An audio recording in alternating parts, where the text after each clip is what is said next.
به نام خدا.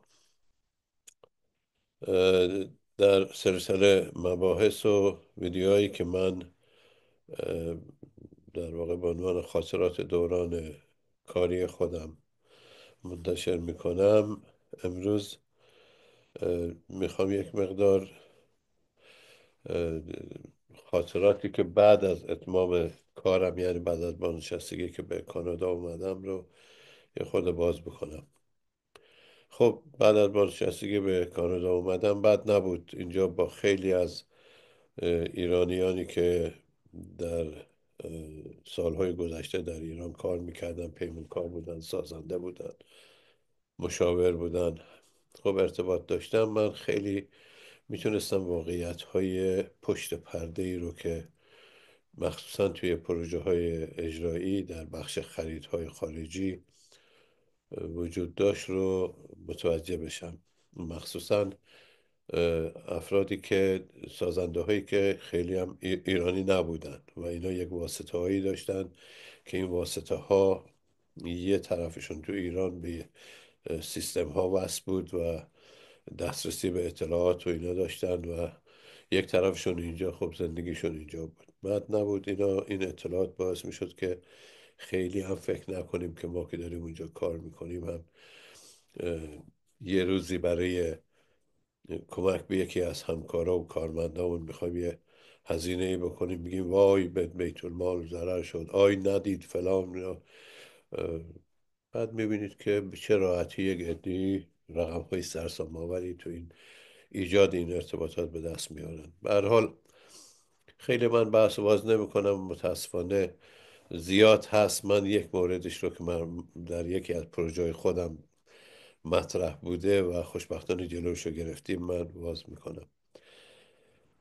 حضور شما هر شود اینجا اشاره میکنم به موضوعی که در یکی از دادگاه های کانادا در شهر تورنتو مطرح شد. شخصی به نام آقای هوشنگ بوزری که فارغ التحصیل رشته فیزیک و به قول خودش فیزیک اتمی از ایتالیا، از شهر تورینو بوده، به هر حال یک پرونده رو در دادگاه کانادا مطرح کرده که در مدتی که با ایران همکاری داشته به هر حال مغبون شده، کلاه سرش رفته، خسارتی بهش وارد شده. حالا من یک مقدار اینا رو اینجا اه، مستقیم پرسیدم. یه تعداد اطلاعات هم شما توی گوگل بزنید میاد، یعنی اسم همین اشخاصی رو که من میبرم بزنید، هم خاطراتشون میاد، هم خدمت شما شود اتفاقاتی که افتاده. حالا اگر همش هم باور نکنیم که درست بوده،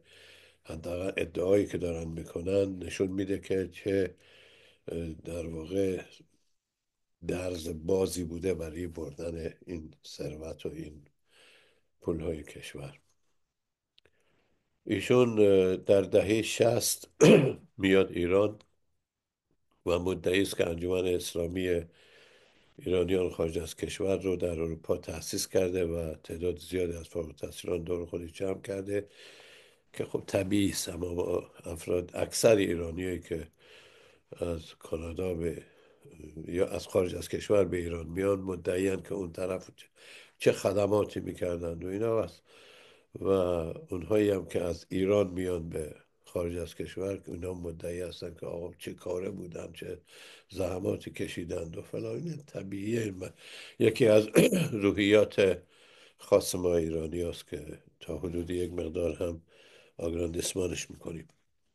به هر حال ایشون، آقای وزری، مدعی است که رفته با آقای هاشمی رفسنجانی ملاقاتی داشته. آقای هاشمی ازش خواسته که کمک کنه مهدی بره خارج از کشور درس بخونه، چی بشه اینا. و از اون برم خواسته که برای سرمایه‌گذاری خارج از کشور معرفی کنه کسانی رو بیان ایران. ایشون به هر حال آقای بوزری میره با ایتالیایی ها شرکت تی پی ال رو به هر حال، اگر ثبت شده یا نشده، خودش رو داخل اون شرکت میندازه و یه جوری میاره معرفی میکنه به سازمان های داخل ایران. حالا من دیگه چجوری وارد شده چیکار کرده نمیگم، فقط به خاطر اینکه در واقع این بخش رو اشاره میکنم چون بخشش مربوط به شرکت پتروشیمی تبریز هست که 5 سال حداقل مجری ترش در دوران نصب و اجرا من خودم بودم، مدیر عامل بودم. به هر حال شرکت تی پی ال رو معرفی میکنه و میره شرکت تی پی ال هم کارشو انجام میده. به هر حال وقتی که واحد اولفین تبریز تموم میشه پریزرو میکنن به مدت 1 سال، چون خیلی زود تموم شده. بحث ایشون تو دادگاه تو دادگاه میگه که من بنا بوده که تی پی ال تبریز به من 100 میلیون دلار حق حساب منو بدن. اینو ندادن. 38.5 یا این همچین چیزی، 38 میلیون دلار بهم دادن. من بقیهش رو طلبکار بودم. گفتن بسیار خوب، بذار ما یوتیلیتر هم که به یک شرکت دیگه البته ایتالیایی میدیم، از اون پول تو رو خواهیم داد. به هر حال بخش یوتیلیتی هم میره به مناقصه و یه شرکت ایتالیایی برنده میشه به مبلغ 650 میلیون دلار. ولی مدیر عامل قبل من اینا رو دور میز مذاکره میاره و 200 میلیون دلار ازشون تخفیف میگیره، به 450 میلیون نهایی میکنن، میفرستن بانک مرکزی برای که السیش باز بشه. تو این فاصله من انتخاب میشم برای سمت مدیر عامل پتروشیمی تبریز.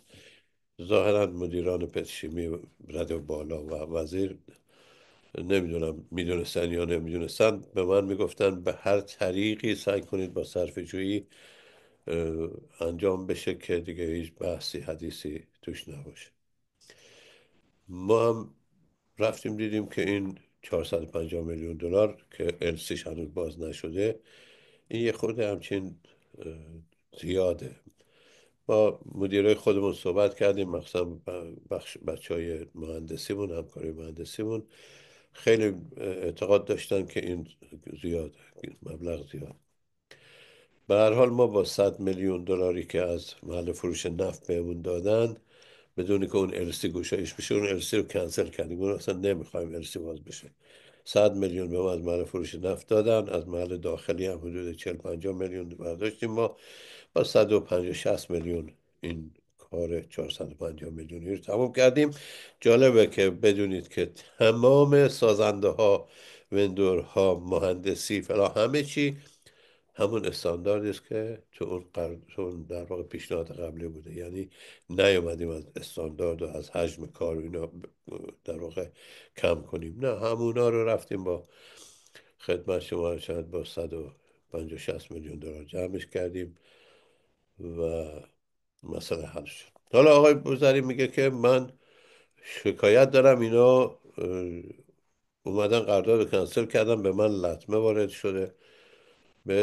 ازش میپرسن تو دادگاه که خب تو غیر از اینکه 38 میلیون گیرد اومده دیگه چی باید بهت میدادن؟ میگه بله، من حدود 2 میلیون 700 تا برای پسر آقای هاشمی هزینه کردم.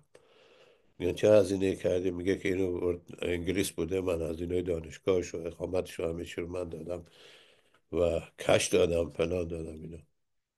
البته اون آقای مهدی هاشمی هر برنامه ایم داشت دیگه، مسئلهش تو ایران حل شده، چون دادگاه رفته زندانیشو کشیده، اصلا بحث اونو نمی کنیم.